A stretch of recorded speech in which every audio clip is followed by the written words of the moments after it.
Hi there everyone and welcome to Techcravers. This is the Anbernic RG Cube, the latest handheld from Anbernic. Although Anbernic releases new handhelds almost every week, so that may not say you anything. But the thing is that this handheld stands out due to its unique form and design. Initially, when I first saw the leaked images, I thought it resembled a pretty ugly children's toy, but as often happens with Anbernic's devices, it surprised me. Not only have I grown to appreciate its appearance, but I'm also very pleased with its power and performance. The RG Cube plays most of my Gamecube and PlayStation 2 games even upscaled without sacrificing too much FPS. Even though the screen has a perfect 1:1 aspect ratio and isn't ideal for widescreen games, Anbernic has managed to innovate even the 3DX experience on this device. But more on that later. Now let's dive into it.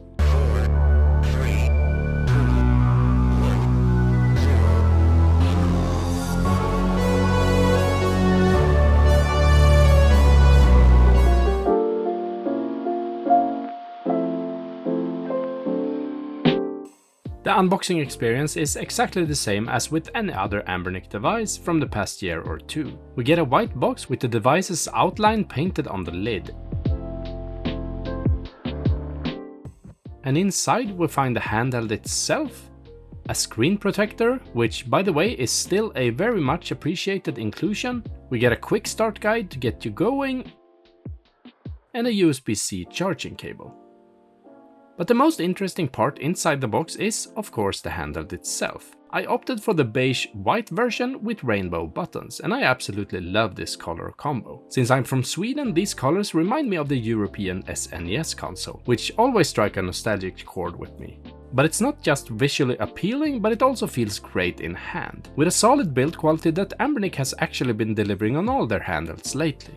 From this quick overview of the design, we can see that it features dual stereo speakers at the bottom, a headphone jack, micro SD slot and USB-C port at the top, along with hall sensor analog triggers. On the right side we have the volume buttons and the power button, which also doubles as a sleep button. Lastly, on the back we have the fan intake and some extra grip-friendly pads for your fingers, ensuring a comfortable gaming experience. Overall, a quite usual layout for a handheld like this. What's unusual on the other hand is the perfectly square 3.95-inch 720p display. This unique aspect ratio sets it apart from most other handhelds. And when you start the RG Cube for the first time, Anbernic provides its own guide to take you through the initial setup. I'll skip through it in this video, but it's a very straightforward process. One standout feature is the RGB lighting around the hall sensor joysticks, which is something you don't see every day on an Anbernic device. On the RG Cube it's very eye-catching. I don't know if it's the compact form factor that makes it stand out, but it really grabs your attention here. Once the setup is complete, you'll notice that Anbernic has pre-installed the most commonly used emulators for your convenience. While this is handy for most users, it might not be perfect for everyone. Advanced users might prefer to manually reinstall their preferred emulators. And being an Android device, it includes all the familiar features. For example, if you swipe down from the top, you access the quick menu within Android. From here you can adjust frequently used settings such as screen brightness, screen auto rotation, connectivity settings, and more. And you can also change the RGB settings for the joysticks from this menu, although you might not have a ton of options to choose from. Before we check the cost of getting your hands on an RG Cube from Anbernic, let's look at what's under the hood. The RG Cube is powered by a Unisoc T820 octa-core CPU, and together with that CPU we get a Mali G57 GPU clocked at 850 MHz. It features 8GB of LPDDR4X RAM and 128GB of internal UFS 2.2 storage, which can be extended with a micro SD card up to 2TB. For connectivity, it offers Bluetooth and Wi-Fi, and it houses a 5200 mAh battery that should last for about 7 hours of gaming according to Anbernic. In my tests, the battery has actually impressed me, and the 7-hour estimate seems to be on the conservative side. But the star of the show is of course the 1:1 3.95-inch touchscreen at 720p. This unique aspect ratio makes it a handheld that's quite niche, likely targeting a special type of gamer. However, many systems that aren't natively 1:1 still look great on this screen, making it versatile and appealing even beyond its specialized target audience. Speaking of target audience, if you're within that group and you want to buy the RG Cube, the price is $170, not including potential shipping fees and taxes. This is a relatively high price, especially considering, as I mentioned, it's a niche console. However, when you consider the performance capabilities of this handheld, I believe the price is justified. For those $170, you don't get any pre-installed games, but as I always say, you should be using your own game dumps anyway, especially considering potential copyright laws in your country. There are a few color variants to choose from. Apart from the beige-white version, you can get the grey, which is actually more beige or red, a black, and a radiant purple. Out of the four, the radiant purple is the one I liked least. Now, apart from checking out what this device is capable of in terms of emulation, I want to highlight a few things I think Anbernic really nailed with the RG Cube. Firstly, I really love the D-pad. It's not only great for fighting games like here in Street Fighter 3 Alpha, but also for all retro side-scrollers and any other game that you control with the D-pad. It feels great, never misses a press, and makes gaming with it a real pleasure.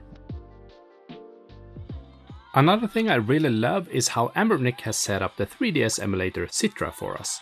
To utilize the full screen, your main screen is displayed at the top in a regular widescreen format. Instead of swapping out the screens using a button or having ugly black borders around both screens, the second screen is placed at the bottom with overlays resembling a 3DS on the sides. This setup makes the experience perfect, and since this device can play virtually all 3DS games at full speed, even upscaled to twice their native resolution, it's absolutely perfect for 3DS emulation.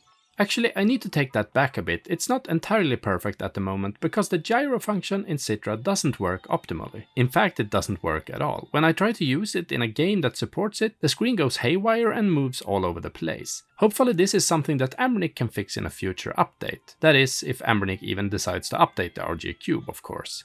Oh, hello, this is me from the future. It's been a week since I recorded that last footage of Ocarina of Time 3D on the Citra emulator, and guess what? Anbernic has sent out an OTA update to all RG Cubes. The version is called 1.11 and it fixes the gyro among other things. It's still not 100% perfect in my opinion, but at least it's functioning now. Moreover, it's awesome to see that Anbernic actually shoots out updates. So with that being fixed, this device now offers an even better experience for 3DS games than it did last week.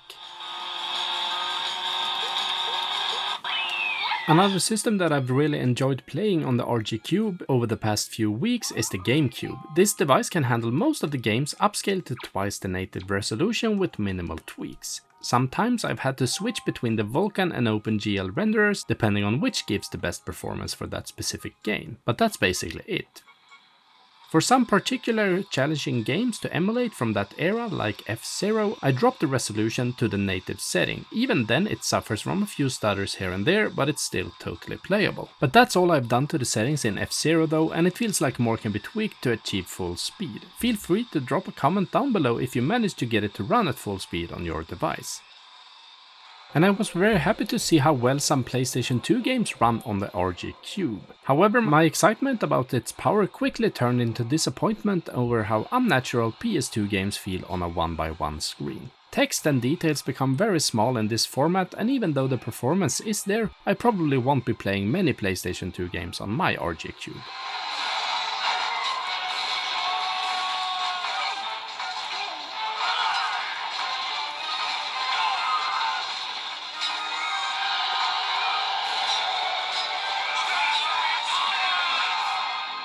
Something unfortunate I have to report is that my RG Cube, like many others, suffers from serious screen light bleed. Various users have come up with different solutions for this, and in Taki's video he mentioned that it's due to how tightly a few screws are fastened below the shell. While it's nice to see that I can probably fix this myself relatively easy, it's not something you should have to deal with on a newly bought $170 handheld. This issue stems from poor quality checks over at Anbernic. Hopefully reviews like this and others will push Anbernic to strive for better quality in the future. And that wraps up my review of the Anbernic RG Cube. I brought this device with me on my family's fishing trip and played with it here and there. It actually felt like the perfect companion. It's small and easy to bring no matter where we went, and yet it's still very powerful and can play most games up to GameCube and PlayStation 2. The screen looks great apart from the light bleed issue. However, I've received reports that Anbernic has addressed these problems and the RG cubes sent out from now on will have these issues fixed. The battery is also very impressive, and even though I used it a lot in direct sunlight and on cold days, I never had to charge it during the day. If you liked this video, please let me know by giving it a like. Also, comment down below what you think of this wacky device. Is it something that you would consider? Thanks for watching my video, catch you in the next one. Have a great summer, gamers.